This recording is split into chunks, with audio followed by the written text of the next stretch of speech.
it's always America bad, right? US is hurting us, so we got to run to China. Ugh. One of the last meetings on Mark Carney's whirlwind tour of Asia may be his most important. A Friday sit-down with Chinese President Xi Jinping as the Prime Minister seeks new markets to offset the economic damage that Donald Trump is doing to Canada. So it's not even American tariffs. It's not even the trade dispute and disagreement between Canada and America. It's specifically the economic damage that Donald Trump is doing to Canada. Don't listen to this. Like, yes, okay, there is economic damage, but putting that onus specifically on Donald Trump, this is why Canadian culture is so anti-American. Because of crap like this. I don't like this. I don't like it. It pisses me off that media outlets keep pushing this narrative. Okay. Mr. Carney's tight-to-tight with Mr. Xi during the Asian Pacific Economic Cooperation Summit in South Korea will be the first formal get-together between the Canadian Prime Minister and Chinese President since 2017. Well, is that long since Trudeau went, eh? Oh, my goodness. Okay, I mean, that's 8 years ago. Holy crap, man, that's a long time.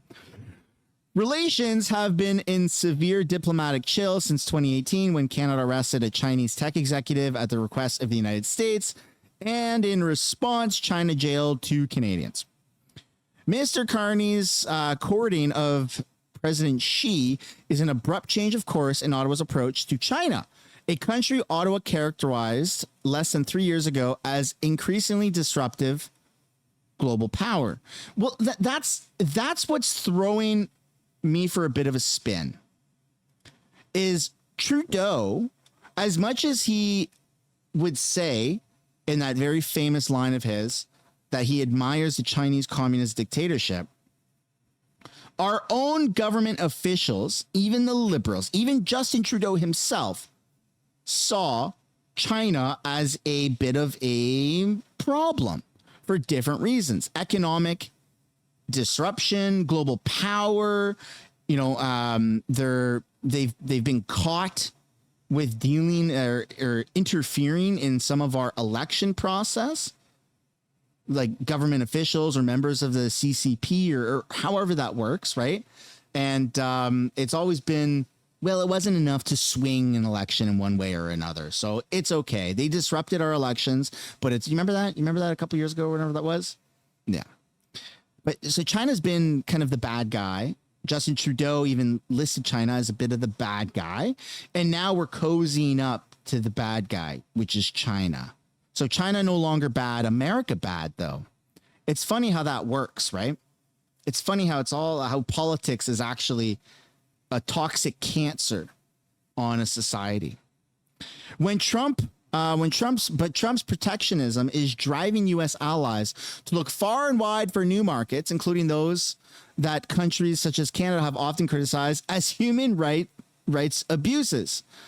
So again, it's because of Trump. Trump is forcing Canada to go to China, even though China is a bit of a problem, right? And that's weird because Japan is like, yeah, we want to deal with America. Thank you, President Trump. European Union is like, yes, we want to deal with President Trump. Every country in the world wants it, even Hamas, right? We're going to blow you up. Even the Hamas terrorists want to deal with President Trump. Every fucking person, every country in the world wants to deal with President Trump. But Canada is a step ahead because President Trump is so bad that we're going all the way to China for a deal. You can't make this up. It's poetically retarded. Can I say that? Am I allowed to say that? I'm wearing a vacation shirt. Maybe if I do this, it's poetically retarded, brah. That eases it a little bit. It doesn't make any sense to me. It really doesn't. For a country and a political party to be viewed as so radically bad, which the Communist Party of China, the Chinese Communist Party, has been listed as from our own government. And now they're like, yeah, but Trump is way worse, man. So we got to go to China. The enemy of your enemy is your friend. So that's kind of what Canada's doing. It's weird. But now let's take a look here at CTV's report, shall we? Now is Charles Burton, former Canadian diplomat in Beijing and senior fellow at SCOOPS. He's also the author of The Beaver and the Dragon, How China Outmaneuvered Canada's Diplomacy, Security, and Sovereignty. Charles, thanks so much for your time. How challenging will it be to navigate trade talks with Xi? This is from a Canadian perspective with Mark Carney in light of current trade tensions. Well, I think that Mr. Carney does face considerable challenges. The big issue for us is the 78.5% tariff on canola seeds. And, you know, the canola export is a major part of the prairie economy. There are 40,000 farmers involved in canola farming, and we produce $12 billion worth of those little seeds a year, of which up until the Chinese imposed the tariffs, we were selling 4 to 5 billion just to China alone. So it's a major issue for the prairies. Prairie premiers would like Canada to remove the 100% tariff that we've imposed on the Chinese electric vehicles. That would cause considerable challenges for the auto sector in Ontario, as the Chinese EVs are heavily subsidized by the Chinese government, and also pose a security threat similar to Huawei 5G because of their capacity to gather data. So, you know, he's really between a rock and a hard place here. It could be that he will attempt to revive the free trade negotiations that failed under Prime Minister Trudeau when he attempted to add some gender rights and labor rights conditions back in 2017. And it's also possible that he may agree with the Chinese that Canada can join their Belt and Road Global Infrastructure Program, which would lead to a lot of Chinese investment in developing Canadian ports and land transportation. But all of these things come at a cost, which is not making the Chinese upset with us over non-trade issues like China's interference in our democratic process, China's harassment of Canadians of Chinese origin, including Uyghurs and Tibetans, and China's pervasive espionage in our country. So we'll see. Not to mention the fact that Canada recognizes Taiwan as its own country, yet China doesn't. And if you say that to China, remember like John Cena said, and the people of Taiwan, like he recognized Taiwan as its own country, and then he went on a massive apology tour in China and spoke like a bunch of Mandarin or something, right? Because he does that because he knows he's got so much business in China and he didn't want to piss off the CCP, didn't want to piss off the people and lose part of his brand imaging. So he went and apologized for recognizing Taiwan as its own independent country. If I'm not mistaken, I don't know if I'm butchering those details, but Canada recognizes Taiwan as its own independent country. And that's a big problem for China. There's so many things that we've been told are wrong with China by our own government, by the Liberal government, human rights violations, slave labor, espionage. Like they just keep wanting to, they keep circling Taiwan. They keep wanting to maybe invade Taiwan. Like we're under the impression that these things are real. We've been told these things by our Liberal government. It's not a new Liberal government. Some of the people that are working for Carney right now, I know Freeland is laughing now. She's the envoy to Ukraine or whatever the hell she's doing, but she's, had issues with China, if I'm not mistaken. Dominic LeBlanc, like all these Liberal MPs have had issues with China in the past, but now all of a sudden China good, China very good. Something feels off with this. Something feels very, very off. See what he comes up with. The meeting will take place our time early Friday morning. Yeah, so with all that in mind, and you laid out the different interests from Canada's premiers, what are you hoping will come out of the Prime Minister's meeting with Xi Jinping, and what should be realistic? What are the realistic expectations? I think realistically, we can't expect very much. I mean, it's certainly true that the Chinese central government can give Canada privileged access to their economy. I mean, they can say, well, we'll take Canadian soybeans and not take so many Brazilian ones. That's because of the nature of their system. I think that they'll only do that for us if we make the kind of concessions that I list, and that would Removing include, in tariffs fact, on not EVs. implementing Bill C-70, which came into law in June 2024, which calls for a registry of foreign agents in Canada. So it's really a question of the extent to which the government wants to prioritize the building of our prosperity through relations with China to counter the U.S. tariffs, or whether we continue to be concerned about China's threat to our security and sovereignty, which, you know, has been a big issue over the past 2 years with the Ogg Commission and the revelations which came out in the Globe and Mail and Global News about Chinese malign operations in our nation. Charles Burton is a former Canadian diplomat in Beijing. Yeah, I mean, you're not crazy to think that China's been viewed as a bad guy, nor am I crazy to think that either. Our own liberal government has been saying these things, that China actually is a bit of the bad guy and that we need to be very careful. But here we are, trying to cozy up to China. It's different than how Trump is doing it. Trump wants to secure a trade deal with China to ease global tensions, to make sure that there's no breakout of war. He's the peace president. Trump wants to secure a deal with China because it makes China happy. It brings money in for America, it brings money in for China. It eases the global tensions, and we can go back to just being a normal world where we're not like at the threat or the brink of World War III. Canada doesn't have the same leverage and doesn't have the same goal. Canada wants to cozy up to China because America bad and China not as bad. It's very weird and saboteur.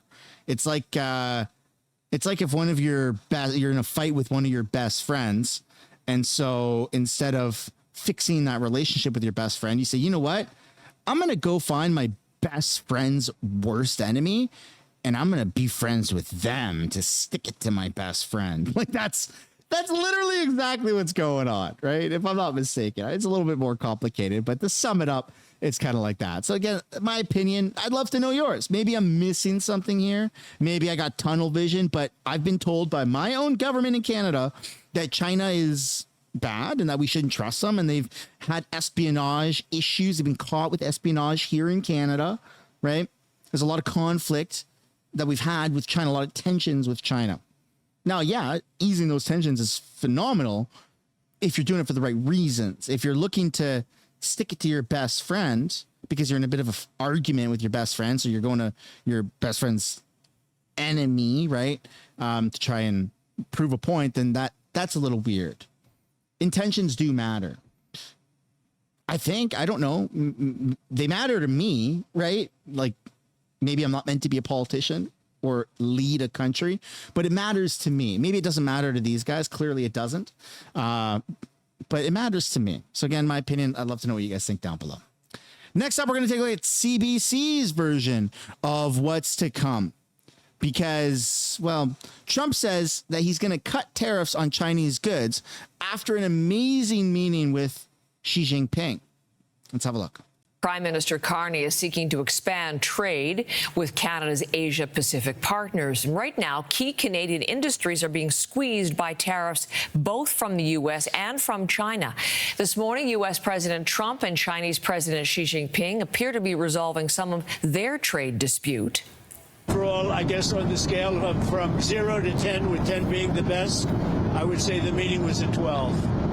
That's how Trump describes the meeting earlier today with Xi, his first with the Chinese leader since his return to the White House. It's also the first since Trump slapped punishing import taxes on China, Canada, and Mexico last March as the first salvo in what is now a worldwide tariff and trade strategy.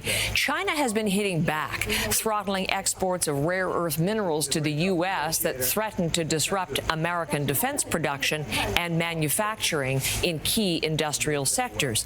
So let's bring in Laura Westbrook, who's covering things in South Korea. Laura, Donald Trump made it clear at the end of that meeting getting some kind of a trade agreement with Xi was key to the trade strategy. What are we hearing from him and U.S. officials as to how that meeting went today? So even if America is now best friends with China, okay? Even if America is best friends with China, Canada making a trade deal with China isn't necessarily inherently bad. I do think that we need to strengthen our trade with other countries. Like, we should try to bring more money, more investments into Canada. You know, that's like good. I don't want to say no to China because they're the devil, right? Like, we have trade with China already. It's in the billions. I don't know how many billions, but it's in the billions. But it's the intention in which we're doing trade with China. It's not to just strengthen our ties with China and have better relationships and bring more Chinese investments into Canada and put some Canadian investments into China. It's because Canada wants a trade deal with China because we're trying to stick it to America. And I don't like that piece. Now, in money, in the stock markets and money in business and in trade deals, emotions don't really matter. It doesn't matter if someone's a dipshit. If money's being made, put emotions aside and just make money, and it is what it is. That's just how the business world works. But with politics and geopolitical tensions with other countries, I don't know if I'm just being like a bit of a wuss, but I feel like intentions matter a little bit. And Canada's intention to have a trade deal with China, it's not genuine. It's to stick it to America. And that just rubs me the wrong way. I have a clear bias. I love America. I like America a lot. I worked with the American military when I was in the Canadian military. I really love America. And I think that we should be doubling down on trade with America, not sticking it to America by running to other countries. We can run to other countries and have better trade with other countries. But to me, I just feel like intention matters. Maybe I'm being a wuss. I don't know. But to me, it matters. And I don't know why. It's just a feeling. I got that gut feeling and I got to speak about it.